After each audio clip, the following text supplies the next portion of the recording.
사랑하는 여러분, 정상적인 사람이라면 부모에게 효도해야 한다는 거 다 압니다. 그렇죠? 이것은 인륜이고 천륜입니다. 누구나 다 할 것 없이 이 어버이의 은혜가 깊고 크고 위대하고 아주 숭고하다라는 것을 잘 압니다. 부모의 은혜, 부모의 사랑 모르시는 분들이 어디 있겠어요? 그러하기에 우리가 이 부모의 사랑을 깊이 생각을 하고 또 깊은 이해가 우리 가운데 있으면 있을수록 부모에게 효도하게 돼 있습니다. 더 잘하게 돼 있습니다. 따라서 어찌 보면 우리 효도의 시작은 이 부모의 은혜와 사랑을 깊이 생각하는 것으로부터 시작된다고 볼 수가 있는 것입니다. 부모의 사랑을 깊이 생각하면 생각할수록 마음에 이렇게 두면 둘수록 부모에게 효도하게 돼 있는 것입니다. 그래서 오늘은 본문 말씀을 통해서 자녀를 향한 부모의 사랑에 관한 말씀을 드리겠습니다. 자녀를 향해서 부모가 어떻게 사랑하는지, 부모의 사랑의 특징에 대해서 말씀을 드리며 은혜를 나누겠습니다. 큰의 시간이 되기를 간절히 바랍니다.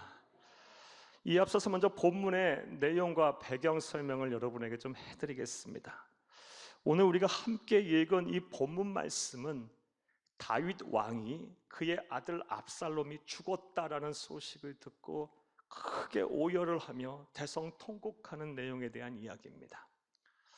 사랑하는 여러분, 다윗 왕에게는 여러 명의 아들, 딸들이 있었습니다. 자녀들이 많았어요. 그리고 그 중에서 이 압살롬만큼 잘생기고 지혜롭고 능력이 있는 아들이 없었어요. 그래서 이 다윗은 압살롬을 매우 사랑했습니다.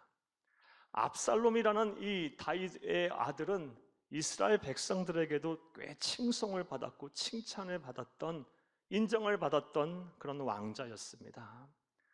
사람들은 압살롬을 가리켜서 다윗 왕의 뒤를 이어서 한 나라를 통치해도 될 만한 그런 제목임을, 왕제임을 인정을 하였습니다.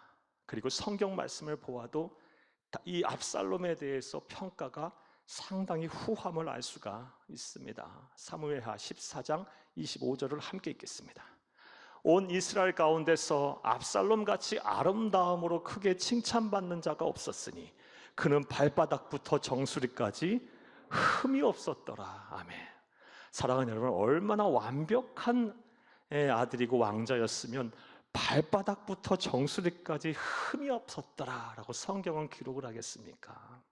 아주 잘생겼을 것이고 또 지혜로웠을 것이고 능력이 출중했을 거라고 봅니다. 자, 이런 아들 당연히 아버지 다윗이 매우 사랑했겠죠. 그런데 이 압살롬은 야심이 있었어요. 아니, 흑심이 있었습니다. 아버지 다윗이 분명히 살아있었음에도 불구하고, 분명하게 살아있음에도 불구하고 아버지의 왕자를 찬탈하려는 그런 야심, 흑심이 있었습니다. 그리고 이런 흑심을 아버지에게 숨긴 채 무려 4년 동안 왕자를 찬탈할 계획을 세우고 실행에 옮깁니다. 좀 더 구체적으로 말씀드려 볼게요. 먼저 다윗 왕에게 향해 있던 민심을 빼앗아 와요. 민심을 자신에게 돌리려는 그런 작업들을 하고 그런 걸 실행에 옮겨서 성공을 합니다.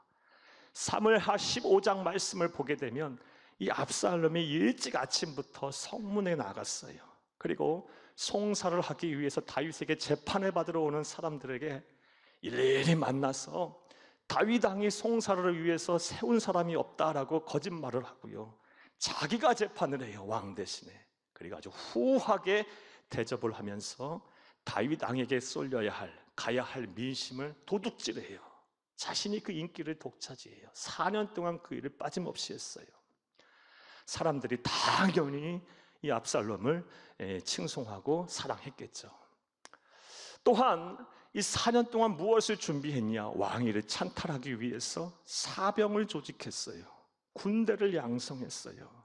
그리고 그렇게 군대를 양성한 후에 4년째가 딱 되자 헤브론에 가서 스스로 왕이 되었음을 선포하고 반란을 일으킵니다.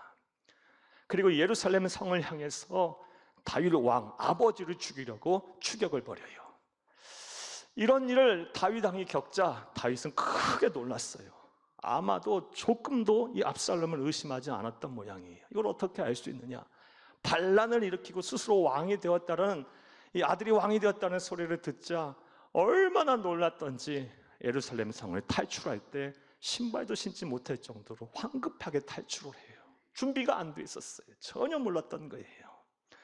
그러니 이 다윗 왕 아버지의 마음이 얼마나 힘들고 참담하고 비통하고 또 분노도 있고 얼마나 괴로웠겠어요. 거기다가 반란이 일어나자 그토록 다윗 왕 주변에 있던 사람들이 전부 이 압살롬 쪽에 붙어버려요. 얼마나 힘들었겠어요. 그래서 다윗은 의지할 바가 없어서 이제 하나님 앞에 매달려요. 하나님이여, 나를 좀 도와주세요. 하나님이여, 나를 좀 구원해주세요. 이런 다윗의 기도, 압살롬에게 쫓겨다니면서 한 기도가 시편 4편의 말씀이에요. 시편 4편 1절을 함께 읽겠습니다. 내 의의 하나님이여, 내가 부를 때에 응답하소서. 곤란 중에 나를 너그럽게 하셨사오니 내게 은혜를 베푸사 나의 기도를 들으소서.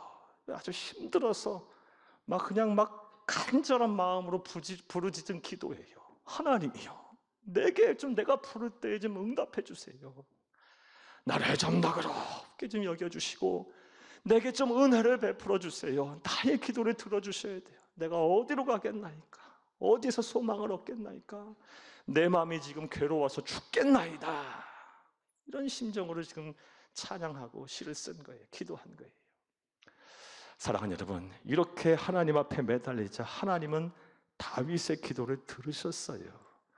그래서 흩어져 있던 그 민심이 다시 다윗에게 이렇게 모이기 시작하고, 그렇게 다윗을 떠났던 사람들이 다시 하나둘씩 모여들기 시작해서 반란군에 대항할 만한 군대가 조직이 됩니다.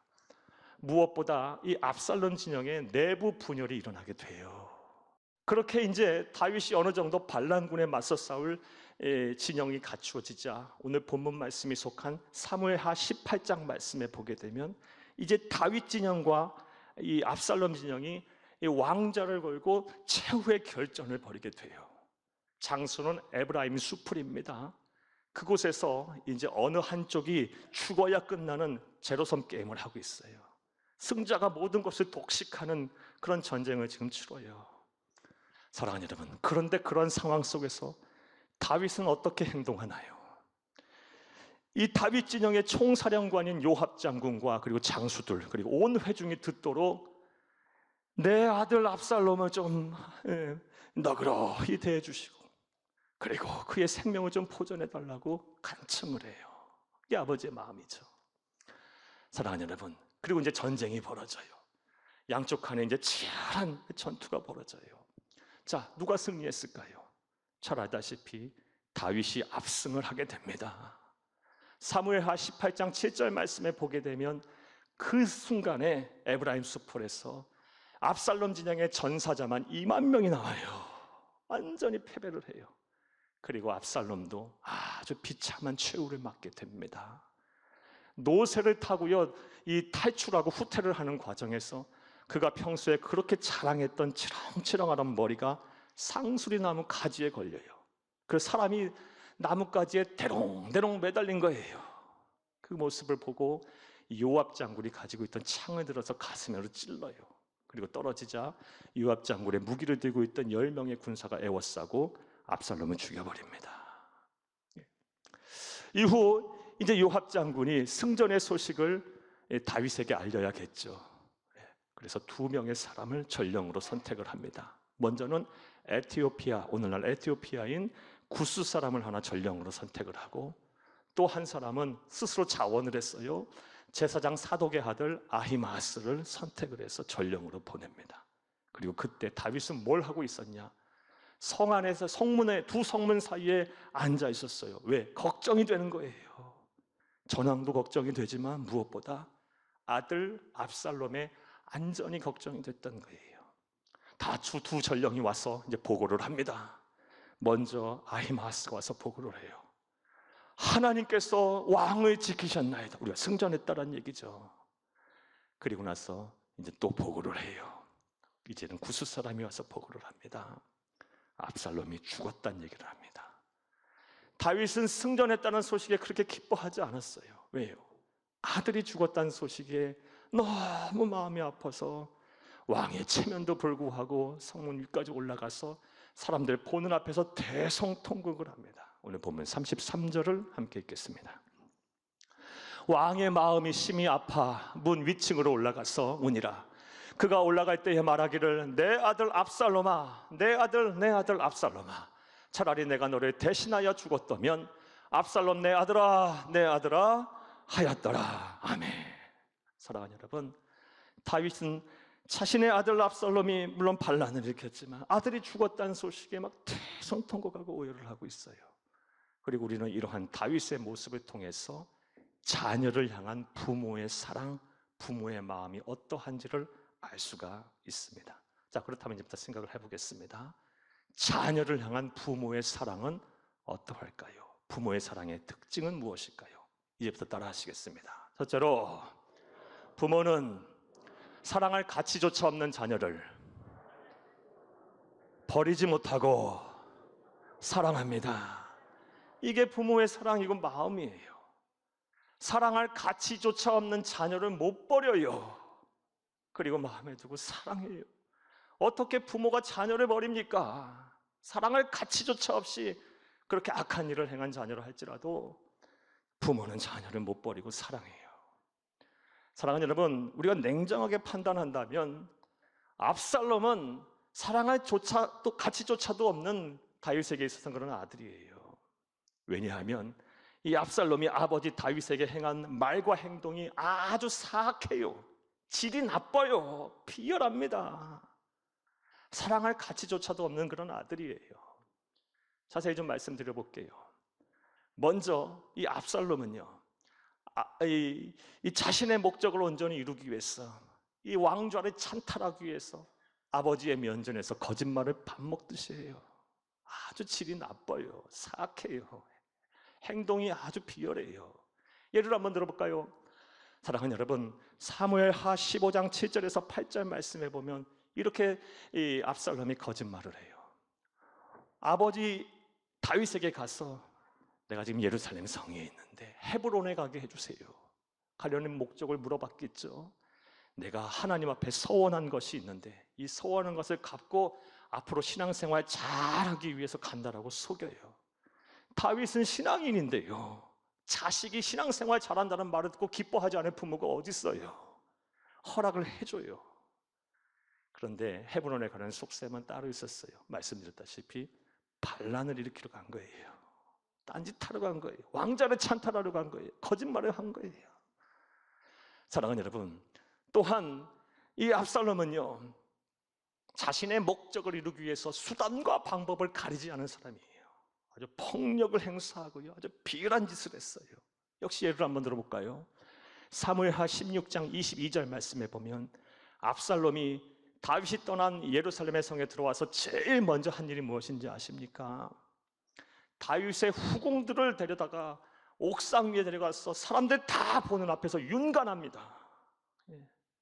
사랑하는 여러분, 다윗의 후궁과 이 압살롬과의 관계가 어떻게 돼요? 물론 피 한 방울 섞이지 않았다 할지라도 사랑하는 여러분, 어머니와 자녀과의 관계예요.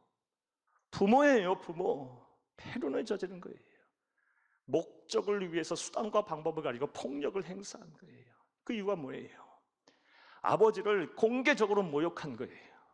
그리고 이 아버지의 왕권이 이제 자기에게 왔음을 대내외에 선포한 거예요. 이 목적을 이루기 위해서 폭력을 막 행사한 거예요. 패륜을 저지른 거예요. 아주 질이 나빠요. 악마 같은 짓이에요. 사랑하는 여러분, 사랑할 조차 가치조차 없는 그런 아들이에요. 그런데 아버지 다윗의 마음은 어떠합니까? 오늘 보면 18장 5절을 함께 읽겠습니다. 왕이 요압과 아비새와 이때에게 명령하여 이르되 나를 위하여 젊은 압살롬은 너그러이 대우하라 하니 왕이 압살롬을 위하여 모든 군지휘관에 명령할 때에 백성들이 다 들으니라. 아멘. 자식은 아버지를 공개적으로 모욕하고 죽이려고 하는데 아버지는 자식을 지키려고 해요. 이게 부모의 마음이에요. 사랑을 조차 가치조차 없는 아들이라도 못 버리고 그 아들을 지키려고 하는 아버지의 사랑, 아버지의 마음을 읽을 수 있어요. 심지어 오늘 본문 33절을 보게 되면 자기 목숨보다 자녀의 목숨을 앞에 둬요. 33절 다시 한번 읽겠습니다. 왕의 마음이 심히 아파 문 위측으로 올라가서 우니라. 그가 올라갈 때 말하기를 내 아들 압살롬아, 내 아들 압살롬아, 차라리 내가 너를 대신하여 죽었다면 압살롬 내 아들아 하였더라. 아멘. 자신의 생명보다 자녀의 생명이 더 귀한 거예요. 그 자녀가 사랑받지 못할 조차도, 그런 가치조차도 없는 아들이라 할지라도 부모는 그 자녀를 못 버리고 사랑하고 자기 생명보다 더 귀하게 여기는 것이 부모의 마음이고 사랑임을 믿으시기를 간절히 주의 이름으로 축복합니다. 자, 그런데 다윗을 통해서 알 수 있는 이 자녀를 향한 부모의 사랑은 우리 인류를 향한 하나님의 사랑과 매우 유사합니다. 사랑하는 여러분, 우리 인류도요, 모든 인간들도 하나님으로부터 사랑받을 만한 그런 가치가 없는 존재들이에요. 여러분 생각해 보세요. 수시로 하나님이 없다고들 해요. 하나님의 말씀이오라 다 부정해버려요. 무슨 하나님이 세계상을 만들었느냐? 다 진화한 거지. 무슨 하나님의 나라가, 하나님의 세계가 존재하느냐? 하나님의 말씀이 다 이게 성취되는 예언의 말씀이냐? 이거 다 신화고 미신이고 꾸며낸 허구다. 막 난도질을 해요. 사랑하는 여러분, 하나님 입장에서 보면 사랑할 만한 가치가 없는 존재들이에요. 그런데 하나님은 어떠하십니까? 그렇게 생각하지 않으세요. 안 버리고요, 그런 온 인류를 구원하시기 위해서 당신의 독생자이신 예수 그리스도를 이 세상에 보내어 죽게 하셨어요. 대속의 죽음을 죽게 하셨어요. 그를 믿는 자마다 멸망치 않고 영생을 얻게 하셨습니다. 이게 하나님 아버지의 또 마음이에요. 그러므로 우리는 부모의 마음을 보게 되면, 부모의 사랑을 알게 되면 자연스럽게 하나님의 사랑도 보이게 되는 거예요. 이게 우리 신앙인의 삶의 자세가, 마음의 가짐이 되어야 할 거예요. 사랑하는 여러분, 부모의 마음을 잘 헤아리고 그 사랑을 잘 이해하세요. 받아들이세요. 그리고 살아생전에 부모를 잘 섬기고 효도하세요. 나아가서 하나님을 마음을 다하여, 정성을 다하여, 힘을 다하여, 뜻을 다하여, 목숨을 다하여 사랑하시기를 간절히 주의 이름으로 부탁합니다. 자, 또 다윗의 예를 통해서 알 수 있는 자녀를 향한 부모의 사랑은 어떠할까요? 부모 사랑의 특징은 무엇일까요? 따라합니다. 둘째로, 부모는 자녀의 불행을 자기 때문이라 괴로워하며 사랑합니다. 이게 부모의 사랑이에요. 자녀가 불행해지면요, 자기 탓이라고 그 책임을 자기에게 돌리며 괴로워하며 사랑하는 것이 부모의 사랑이에요. 다윗이 그래요. 오늘 본문 33절을 보게 되면 우리 보고 읽은 대로 이 다윗이 이 압살롬의 죽음 앞에 통곡을 하고, 아주 통곡을 하고 오열을 합니다. 우리 33절 다시 한번 읽겠어요. 왕의 마음이 심히 아파 문 위층으로 올라가서 오니라. 그가 올라갈 때에 말하기를 내 아들 압살롬아, 내 아들 압살롬아, 차라리 내가 너를 대신하여 죽었다면 압살롬 내 아들아 하였더라. 아멘. 분명 아들의 죽음 앞에 오열을 하고 있어요. 그런데 우리가 본문의 전후 문맥과 함께 이 말씀을 해석하면요, 지금 다윗이 대성통곡하는 것은 단순히 아들 하나 죽었다고 지금 그 이유 때문에만으로 이렇게 대성통곡하고 오열을 하는 것이 아님을 알 수가 있어요. 지금 이렇게 오열하고 대성통곡하는 데에는, 그 이면에는요, 한 나라의 국왕으로서, 그리고 여러 자녀의 아버지로서 그간의 잘못했던 행동들, 우유부단하게 행동했던 결정과 선택들에 죄책감을 인해서 아들의 죽음의 소식을 듣고 대성통곡하고 오열하고 있는 것임을 믿으시기를 간절히 바랍니다. 이를 좀 자세하게 좀 말씀드려 볼게요. 오늘 본문 말씀 18장의 배경이 되는 사무엘하 13장 말씀에 보면 다음 같은 사건이 나옵니다. 압살롬에게는 아주 아름다운 여동생 다말이라는 여동생이 있었어요. 그리고 이 여동생 다말을 누가 사랑하느냐? 압살롬의 이복형인 암논이라는 왕자가 사랑해요.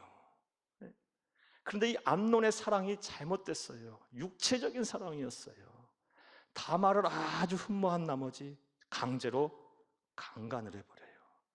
그러면 책임을 져야죠. 그런데 그렇게 불같이 사랑하고 나서 육체를 짓밟고 나서는 그 사랑하던 마음이 이제 미움으로 바뀌었어요. 그리고 막 이제 학대를 하고 버려버려요. 자, 그런데 문제는 아버지 다윗이 이것을 알았어요. 하지만 그냥 덮어버려요. 아무런 조치를 취하지 않아요. 그것으로 인하여 누가 분노하겠어요? 자신의 사랑하는 아름다운 여동생이 그렇게 이복형에게서 짓밟혔는데 압살롬이 가만히 있겠어요? 그래서 암논과 그의 형제들을 전부 죽여버려요. 그리고 그 일로 인해서 아버지가 두려워서 도망을 가버립니다. 그런데 이때도 다윗이 또 가만히 있어요. 한 나라의 왕자들이 그런 분쟁을 일으켰고 살인을 저질렀고 도망을 갔는데 아버지 다윗이 우유부단하게 행동하고 결정 안 하고 그냥 덮어버려요. 그리고 돌아와서 이제 압살롬이 반란을 일으켰다는 생각을 갖게 된 거예요. 아버지 밑에서 못 있겠다. 그때부터가 시작했던 거예요. 사랑하는 여러분, 따라서 다윗이 이 압살롬이 죽었다는 소식을 듣고 대성통곡하고 오열할 때 그간에 다윗은 그런 생각들, 그런 일들이 주마등처럼 싹 지나갔을 거예요. 내가 그때 암논이 딸 다말을 겁탈했을 때 그때 내가 분명히 암논을 치리했어야 했는데 내가 그렇게 하지 않아서 압살롬 네가 반란을 일으키고 네가 죽었구나. 얼마나 후회하고 참회하고 통회했을까요? 또 그때 내가 이 압살롬 너와 이 너의 동생인 다말을 더 따뜻한 품으로 끌어안고 더 위로하고 또 보호하고 돌봐줬어야 되는데 그렇게 하지 않아서 네가 반란을 일으키고 결국 죽게 되었구나. 내가 죽일 놈이구나. 내가 죽일 놈이구나. 얼마나 통회하고 자복하며 얼마나 회한의 눈물을 흘렸을까요?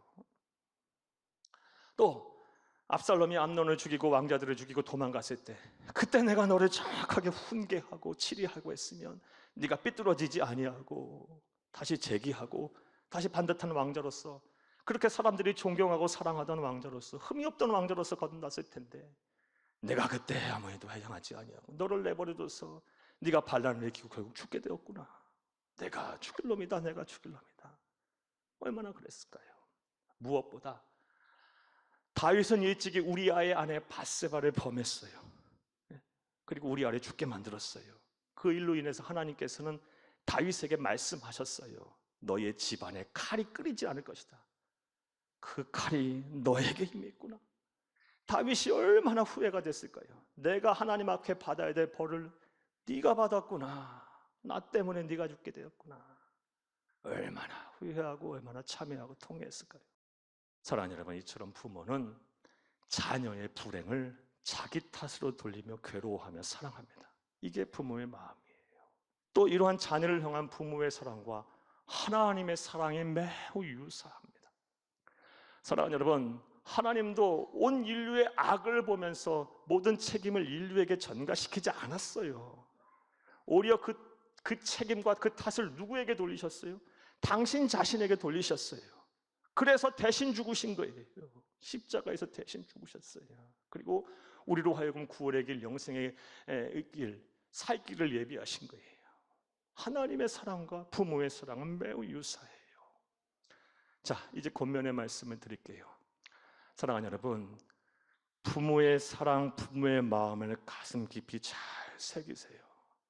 사랑하는 여러분, 자녀 없는 사람은 있을 수 있지만 부모 없이 태어난 사람, 부모 없는 사람은 없어요. 이 부모의 사랑을 마음에 잘 새기고 특별히 부모님 살아생전에 잘 섬기는 여러분이 다 되기를 간절히 주의 이름으로 축복합니다. 사랑하는 여러분, 보이는 부모에게도 잘못하면서 보이지 아니하는 하나님을 사랑한다는 건 말이 안 되는 거예요. 이건 외식이에요. 그렇게 될 수 있다고 생각하는 사람 다 외식이에요. 그리고 그런 하나님의 사랑은 반드시 실패하게 돼 있어요. 하나님을 사랑하고 부모를 사랑하고 이것이 하나님의 강력한 뜻과 의지임을 알고 열심히 부모에 효도하는 귀하고 복되고 지혜로운 성도님들이 다 되시기를 간절히 주의 이름으로 축복합니다. 사랑하는 여러분, 오늘 말씀 들으신 대로 부모의 사랑을 알고 그 사랑을 마음에 깊이 두고 새기는 것부터가 효도의 시작이에요. 여러분, 하나님께서 말씀하신 대로 또 온 인류와 천륜대로 살아계신 부모를 잘 섬기고 효도하시는 여러분들이 되기를 간절히 바랍니다. 그리고 지금 부모가 살아계시지 않는다면 여러분의 자녀들과 여러분의 후손들이 그렇게 되기를 간절히 바랍니다. 하나님을 또 잘 섬기세요. 그러면 하나님께서 약속하신 대로 이 세상에서 잘 되고 장수하는 그런 복을 저와 여러분에게 주실 것입니다.